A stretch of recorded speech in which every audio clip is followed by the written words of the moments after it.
शुरुआत शहनाई तुल ढोलक अरे बजादा ढोलकिया आज खुशी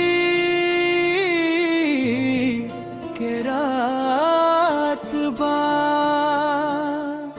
नंदनी बाल गोविंद के सजल बरात बा हो नंदनी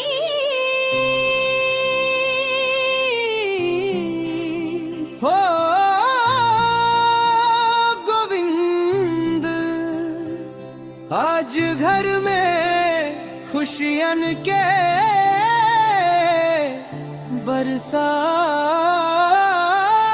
बरसात बा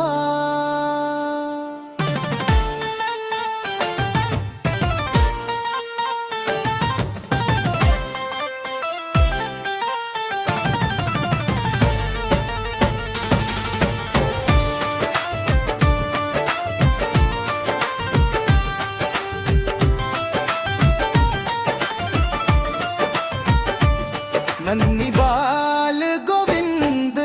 नामवा बड़ा प्यारा इनके संग सजे आज खुशियों का नजारा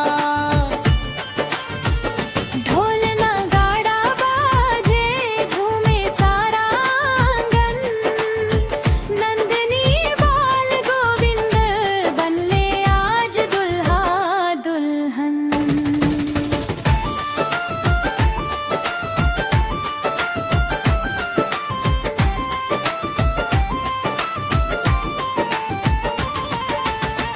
माथे पे सजे सेहरा आंख में नई चमक बा घर घर से आइल लोग खुशियों में गजब बा माई के अखियन में खुशी के नूर बा बाबूजी के सीना आज गर्व से भरपूर बा अरे नाचा नाचा हो सगरी सहेली नाचा ढोलक के थाप पर आज खुशी से नाचा नंदनी बाल गोविंद के जय जयकार हो आज के शुभ विवाह के मंगल त्योहार हो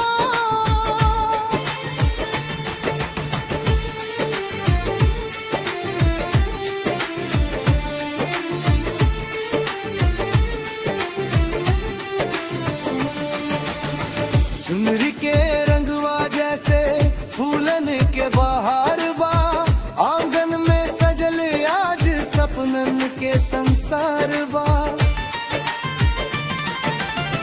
रिश्तेदार हंसे बोले गूंजे मीठी तान नंदनी बाल गोविंद के बसल रहे सम्मान हे ढम ढमा ढम ढोल बाजे छम छमा छम पायल बाजे हंसी खुशी के रंग चढ़े आज सगरी परिवार सजे नंदनी बाल गोविंद बाहर जोड़ी प्यारी सदा बनी रहे इनके खुशियों की फुलवारी सातों जन्म के रिश्ता प्यार से निभाई हा सुख दुख के हर घड़ी में साथ साथ रही हा घर में रहे बरकत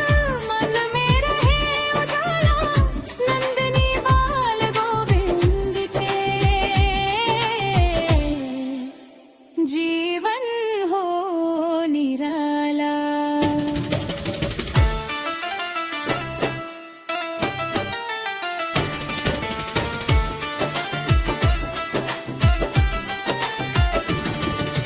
नंदनी बाल गोविंद नामवा बड़ा प्यारा आज सजा है खुशियों से पूरा घर द्वारा ढोल नगाड़ा बाजे शहनाई दे पुकार नंदनी बाल गोविंद मुबारक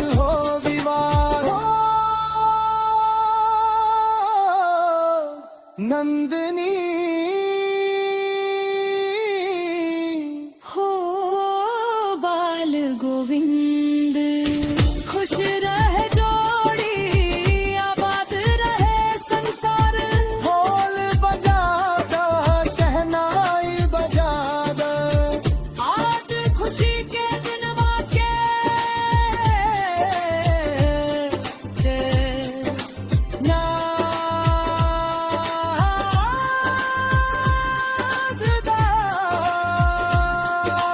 नाजदार